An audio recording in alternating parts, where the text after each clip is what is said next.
Breaking news!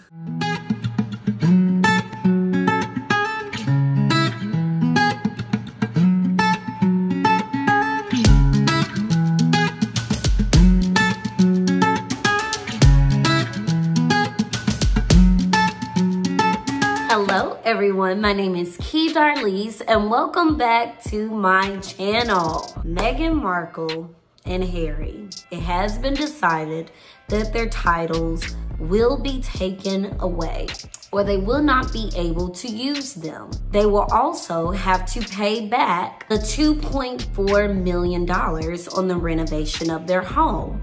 But let's first do a timeline of why people started to hate Meghan Markle. Make sure you like, comment, and subscribe. Let's get into it. In May 2018, Meghan and Harry were to be married, and it was a beautiful spring day where over 1.8 billion people saw this fairy tale wedding. Everyone was in attendance except for Meghan's father and her half-sister. And it seems to be these two were the only people that did not agree with the marriage and did not agree with Meghan at all.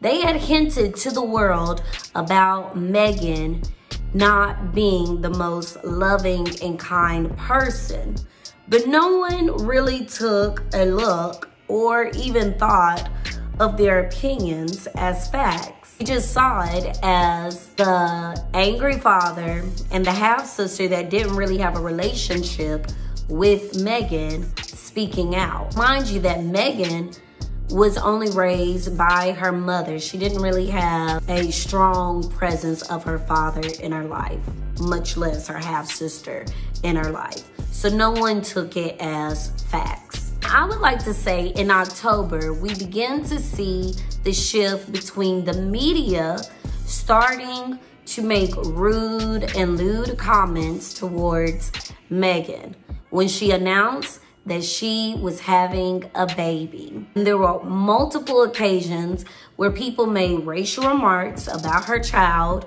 how dark it would be, comparing it to a monkey, awful, ridiculous, racist, bigoted comments. In November, there was a swift change in Kensington Palace because Meghan and Harry had been living next door in the palace next to Will and Kate.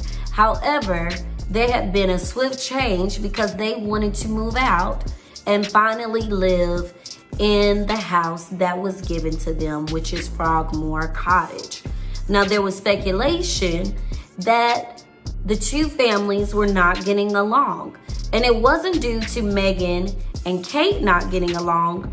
It was due to Harry and Will, two brothers, not being able to live with one another and agree on one accord. In November, there had been speculation of Meghan fighting over a tiara given from the Queen herself. Meghan wanted to wear a tiara that had been disputed because it was given by the Russians. And the Queen did not want her to wear the tiara that was full of emeralds because if you remember in November 2018, we had the elections in the USA. And there had been speculation of the Russians interrupting into our elections. So the Queen did not want to stir up any kind of trouble or confrontation by Meghan wearing the tiara given by the Russians.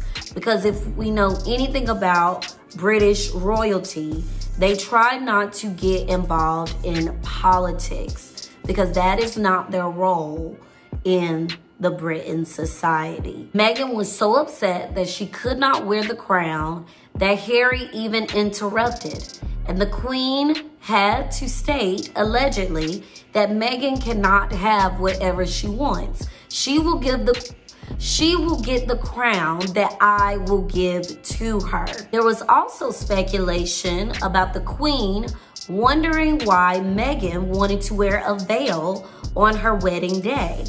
Due to that it was her second wedding, what was the purpose of the veil if her purity was already taken, allegedly? That speculation about the Queen interacting with Meghan was that she had hinted to watch how she talks to the staff members and about how to follow family protocol in the royal family. There had also been speculation during the time of Meghan getting married that Kate Middleton had been crying coming out of the bridal store for Charlotte's bridesmaid dress fitting. No one knows whether Meghan had caused her to cry, but there left a lot of speculation of them getting face-to-face in an argument. December, there was still more speculation of the two brothers, Prince Harry and Prince William, not being able to get along. And in fact, Prince Charles, their father, had to interrupt and tell Will to make amends with his brother Harry. Later on in December, there had been 3 royal aides who had quit their position with Meghan and Harry. In fact, the staff had a nickname for Meghan, calling her Hurricane Meghan, because of her constant demands on the staff and the cultural differences. There had also been an alleged case where Kate even had to step in and tell Meghan to stop talking to her staff in a certain way. Now in December, Meghan started to feel frustrated because think about it, before she married Harry, she had the free will, the independence, and she could do whatever she wants. She could stand up for herself, but being married to Harry, that came to a complete stop because it comes with protocol. You can't just post something on Instagram or, refute something just because you want to. There calls for a chain of command before you make any sudden decisions.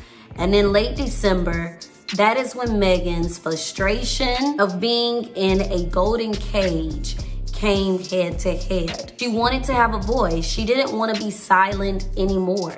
She wanted to stand up for herself. By Christmas of 2018, there had been speculation that Will and Kate and Meghan and Harry were competing with Christmas cards. William and Kate, they have their family facing forward in their natural element. However, Meghan and Harry, their Christmas card had their backs turned. Was that speculation for a clapback? In January 2019, Kate had decided to celebrate her 37th birthday with her family, her immediate family. And if I was to think about an immediate family, I would just speculate that she would invite her family, William's family, including his brother and Meghan. But did she invite Meghan and Harry? No. Also during this time, another staff member resigned because of Meghan allegedly being demanding and difficult. By March 2019, the Cambridges and the Sussexes split their royal offices. Now, people are saying, well, no two family members has the same royal offices. However, the timing is quite questionable. Is it because William and Harry just could not get along and decided to not only split households, but to split royal offices? By April, Meghan and Harry finally moved into their Frogmore cottage home, in which the taxpayers had to pay $2.4 million for renovations within the home. In August 2019, there was the private jet saga, in which Meghan and Harry had been preaching about environmentalism, not using so much carbon, but yet every place that they travel to, they use a private jet. And I know some people are thinking, well, they're royal, it's security, they have to use a private jet. No, because William and Kate use commercial flights. So if anything, Meghan and Harry could be seen as hypocrites because they're using the most carbon and destructive energy of all by flying private jets everywhere and using a lot of the taxpayers' money in the process. In October 2019, Meghan and Harry come face to face with the press.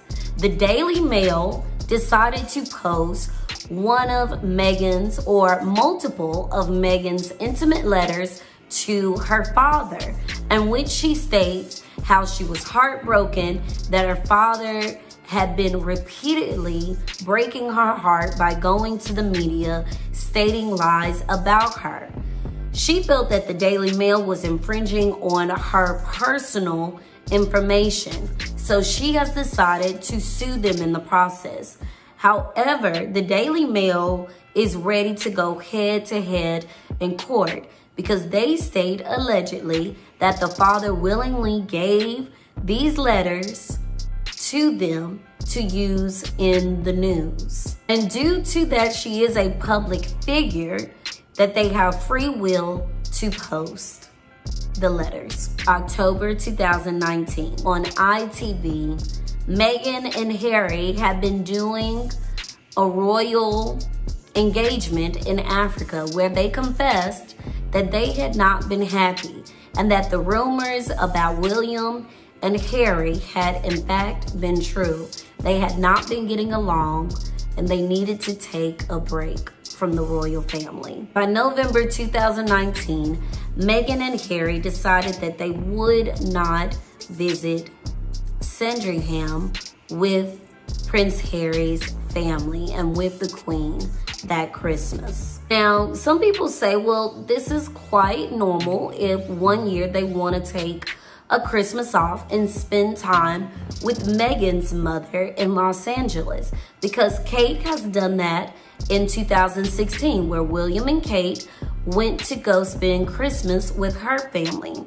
However, people began to speculate that the reason why they truly didn't want to go to Christmas in Sandringham in November is because they were getting ready to roll out the biggest announcement ever. On January 2020 is when they decided to make a post on Instagram without even the Queen even knowing that they wanted to not be senior royal members and to be financially independent. Now, with them stating this, automatically there was a summit. And yesterday, or just a day ago, the Queen has decided that she will accept their agreement. They will not be senior royal members. She will allow them to be financially independent.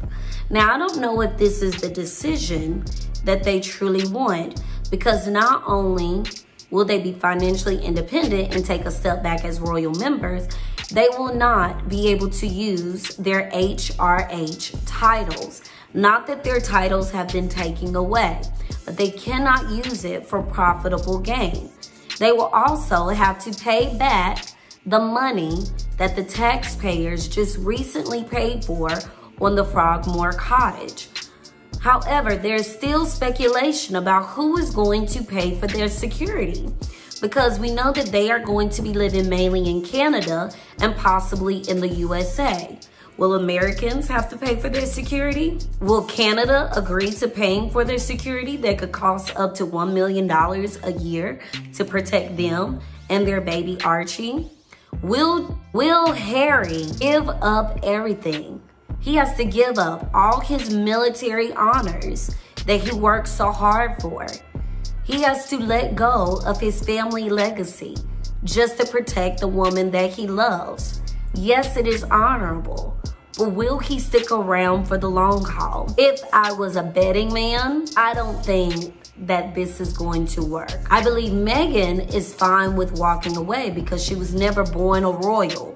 She doesn't know what that life is like. But with getting married to someone who is of royalty, it comes with sacrifice of the crown. If you ever seen The Crown on Netflix, If you read any of Philippa Gregory's, which is my favorite author, books, with the crown there comes sacrifice.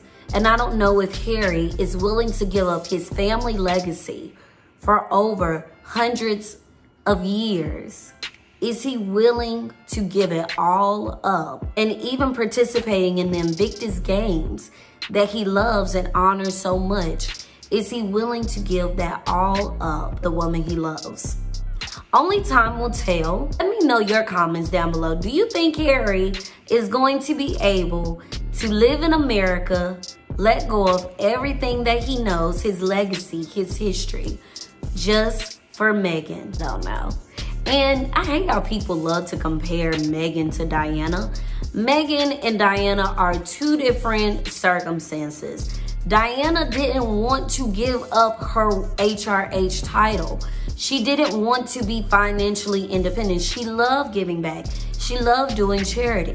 She just wanted to be loved by Prince Charles, who truly loved another woman. Whereas Meghan wants to be independent. She wants to have a voice. She wants to be the true actress that she desires. I don't know. Comment down below. Make sure you like, comment, and subscribe. Until next time.